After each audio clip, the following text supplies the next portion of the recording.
और प्रेम एक ऐसी अनूठी चीज है कि जिसमें दो शरीर एक प्राण होते हैं। जिसका जिसके साथ प्रेम होता है वो उसमें ना तो कभी कमी देखता, ना उससे कभी जुदा होना चाहता। पीड़ा उसको होती है महसूस वो करता है, खुशी उसको होती है महसूस वो करता है। कहने का मतलब दो शरीर एक प्राण बन जाते हैं। और गुरु और शिष्य का नाता जिस तरह आशिक और मासूक का, सच्चे मायने में पति पत्नी का कहो, जैसे जल का मछली के साथ, चकोरी का चांद के साथ,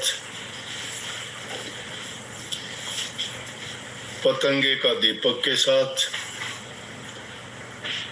जो लगाव होता है उस जैसा ही गुरु और शिष्य का होता है। और ये विरह की बात जब शिष्य को दूसरी कोई चीज दिखाई नहीं देती, गुरु के सिवाय वो कोई मानता ही नहीं है। इसमें जितनी बातें बताई गई ना, ये नास्तिकता की बात नहीं है। जैसे कही के ना मैं मंदिर में जाता, ना मूर्ति को फूल चढ़ाता, ना मैं तीर्थ करता हूँ, ना पूजा करता हूँ। उनका कहने का मतलब ये है कि ये सारी की सारी चीज नेकी और फिक्की हैं।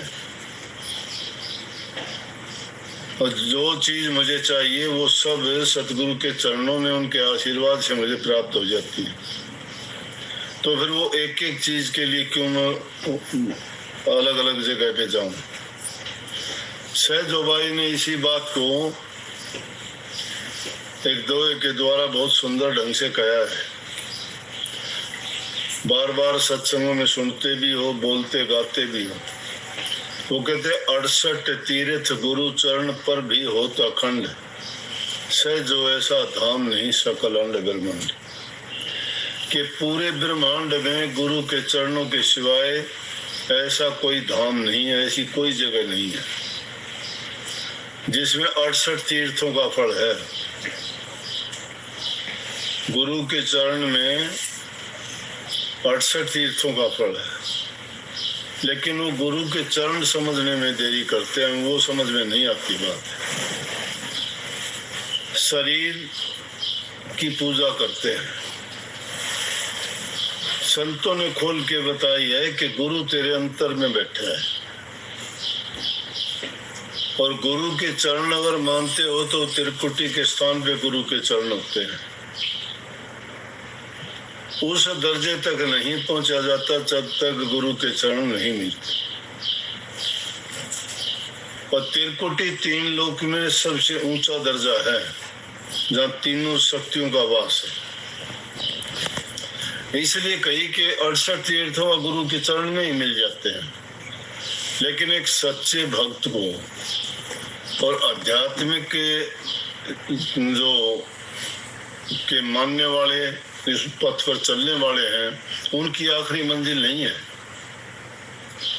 उनकी आखिरी मंजिल तो है कि जहां जाने के बाद में कुछ रहता ही नहीं है, एक हो जाता है।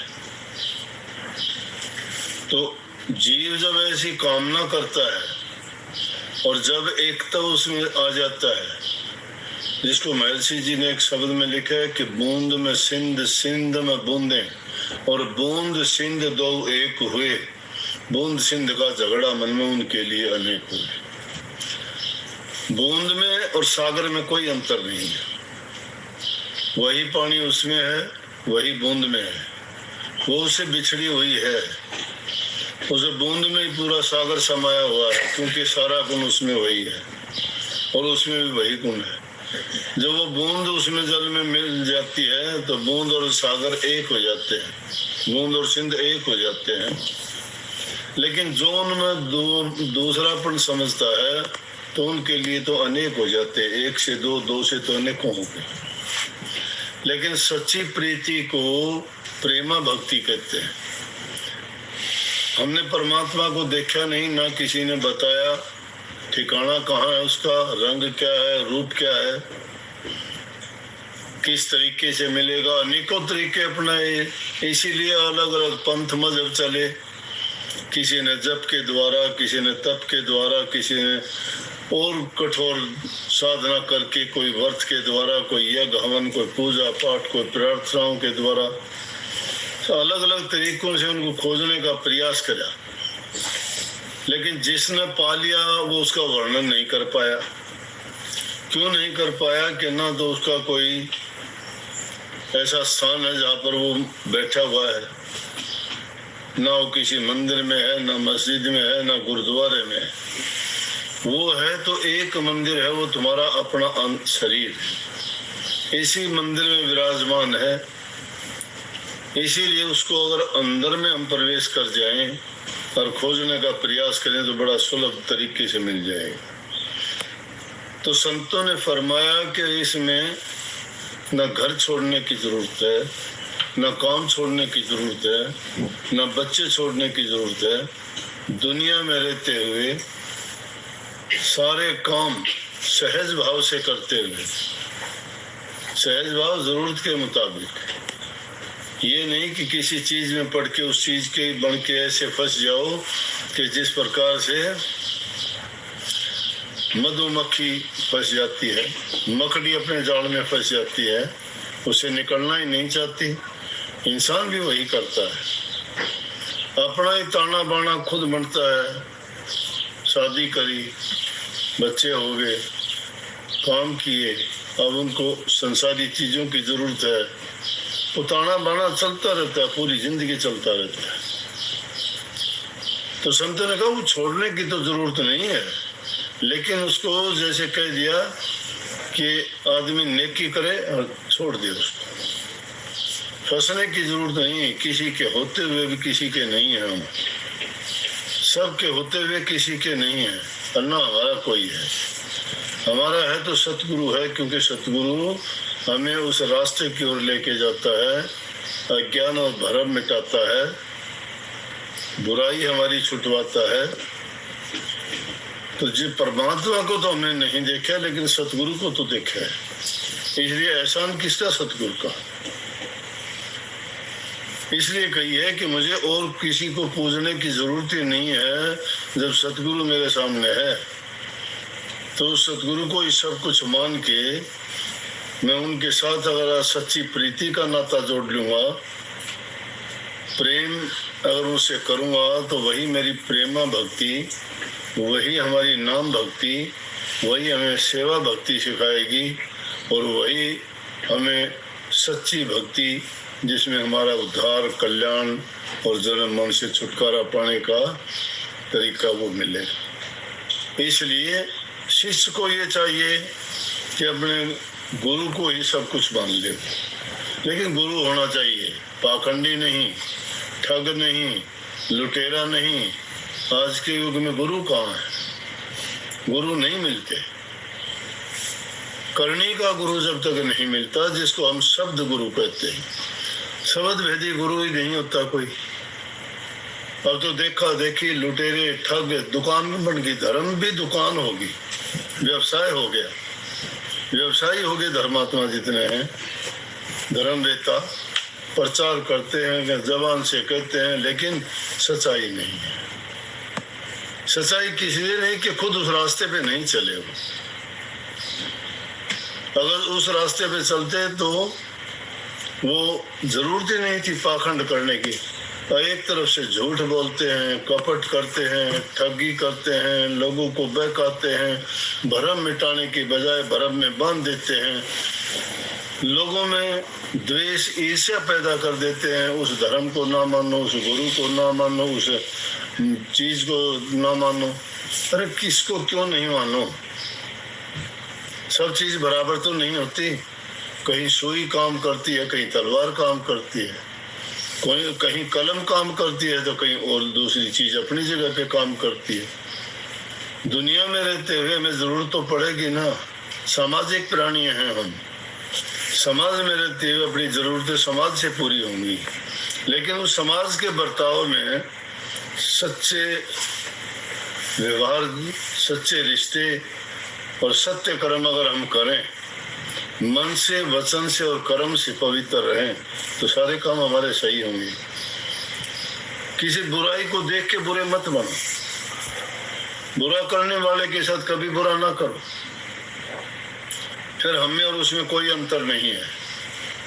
वो अगर बुरा करता है, कुछ किसी का हित करोगे, भला करोगे, तुम्हारा परमात्मा करेगा।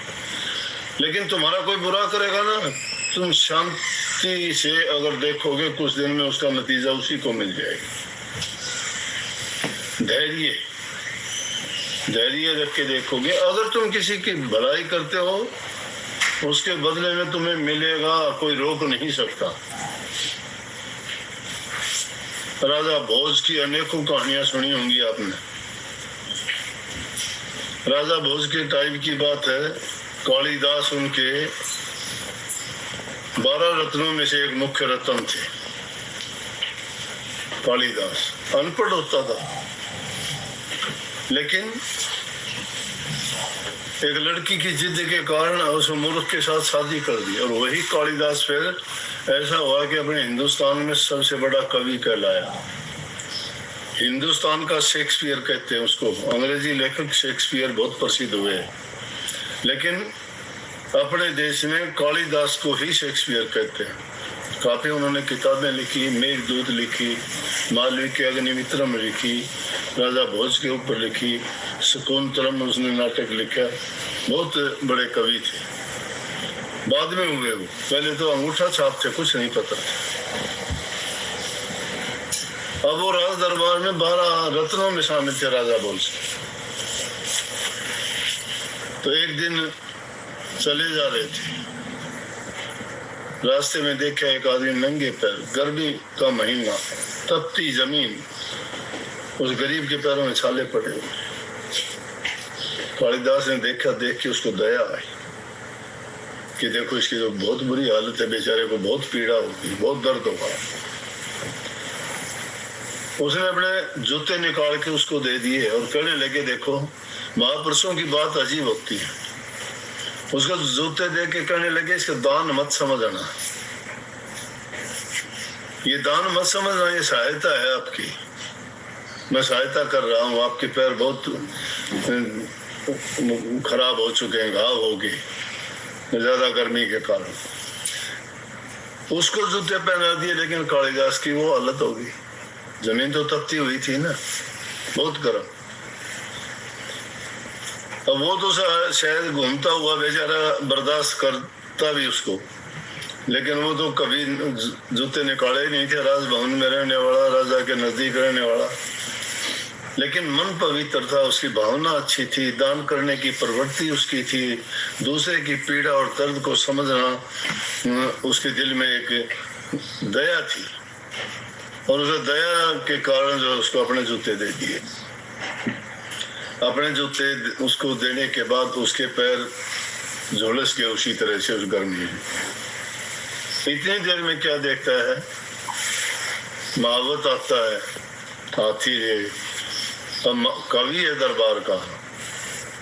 देख के कहने लगे, कहाँ जा रहे हो?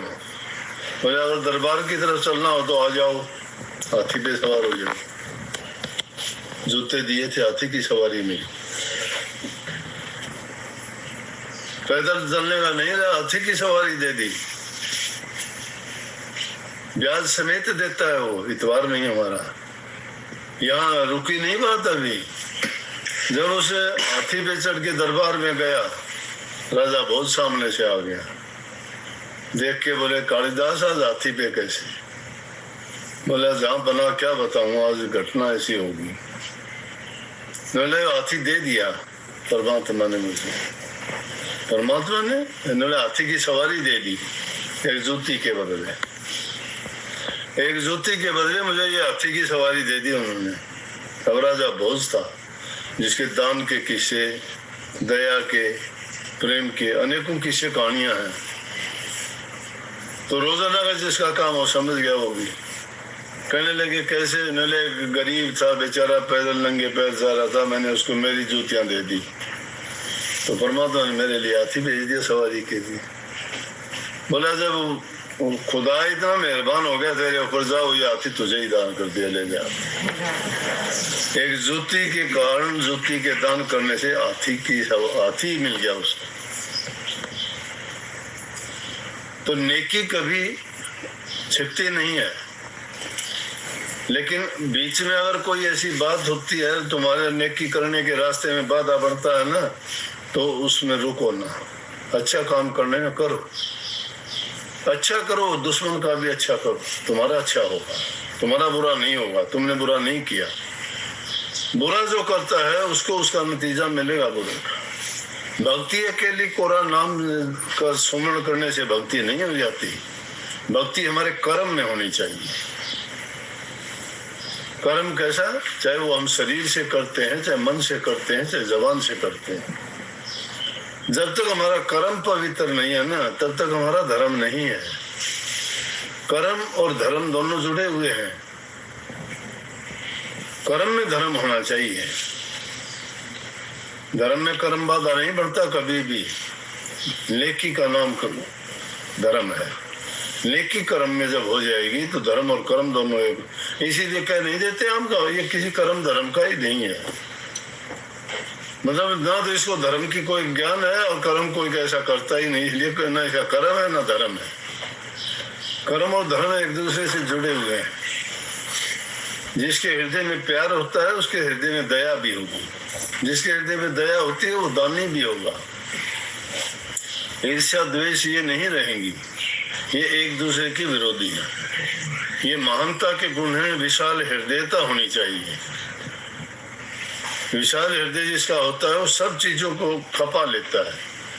उस समुद्र में मेंढक मछली भी रहते हैं, मगरमच्छ भी रहते हैं, एक दूसरे के दुश्मन भी हैं, और उसी में रहते हुए वो उसी में गंद खाना भी बखेरते रहते हैं, उसी में खाते पीते भी रहते हैं, उसी में वो जीते भी रहते हैं, उसी में मरते सड़ते भी रहते हैं, लेकिन समुद्र सबको ही होता है। पृथ्वी महान है, इसी का अनाज पैदा हुआ क्या कहते हैं, इसी में गंध फैलाते हैं और इसी में फिर वो चीजें उगा के फिर हम उनका प्रयोग करते हैं। इसी को पाड़ते रहते हैं, इसी को कहीं से उखाड़ा कहीं पे लगा दिया, कितना करते हैं, लेकिन ये कभी उस चीज के लिए नहीं। इसलिए ये महानता का लक्षण बताया है।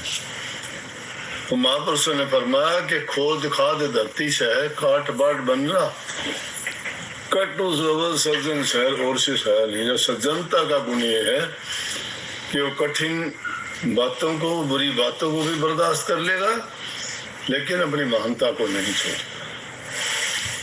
अच्छे काम जो इंसान करता है उसका कभी बुरा नहीं हो सकता। वो अपने हृदय से भी संतुष्ट रहेगा और उसका हमेशा अच्छा करने के लिए ही सोच विचार और ख्यालात बना रहेगा। सबको राधा।